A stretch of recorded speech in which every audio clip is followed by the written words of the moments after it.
Natasha and Gav, we cannot wait for it. We'll be here before we know it. Thanks, Tan. All right, thank you so much, Tan. Well, it played out like clockwork today, starting out all fun, but then that squall line moved through and the change is here. For how long? You'll find out after the break.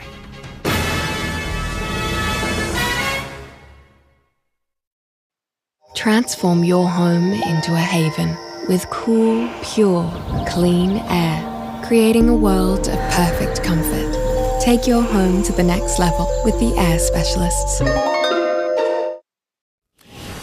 Well, as expected, we saw the southerly switch during the early hours and then that squall line coming through leading up to lunchtime, pushing through, clearing this evening. But it looks like we're going to do it all again throughout tomorrow.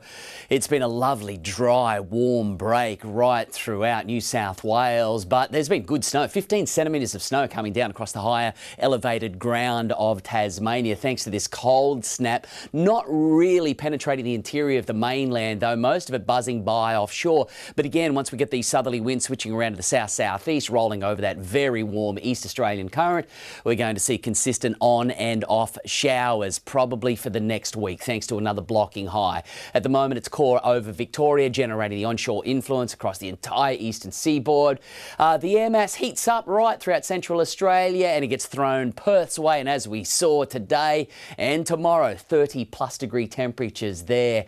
Different story throughout the east. The first freezing beginning for Canberra will happen tomorrow morning, -2 up to 19. So somewhat cooler, and the showers mostly focused in between Sydney and Brisbane and further north along the Queensland coast as well. There's that line that moves through, deteriorating, breaking down this afternoon, but the cold air slid on into place and capped temperatures into the low 20s by the afternoon period. So again, a little bit of west in it in the morning, and then the southeasterlies will push another line of showers in throughout tomorrow. So just bursting again throughout the morning and then pushing deeper inland throughout the afternoon and then backing off by the time we get to tomorrow night. So it's a very similar cycle on its way, only topping out at around 20 degrees and down to about 11, 12. So noticeably cooler now.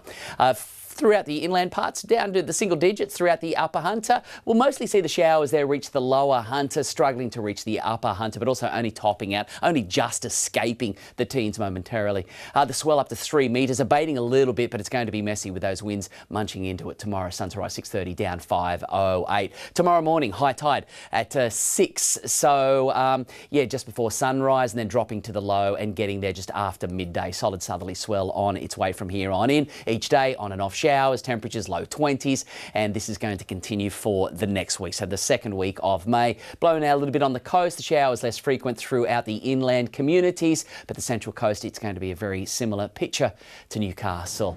So started out fine, it was lovely at sunrise, some nice small clean little waves, but then it all changed. Look, the swell is coming up, it is really going to kick in overnight, but it's going to be just a wind-blown mess as we progress throughout the day. So most of the open beaches are just going to get pretty ugly. There's only a few spots up and down the coast that will handle it once that bigger swell moves on in. So the trend of coastal showers returning and sticking around for some time. Relentless. Yeah. Thank you, Gav. That is NBN News for this evening. A current affair is next, followed by Thursday night football. So thanks for your company from all of the NBN team. Good night. Good night.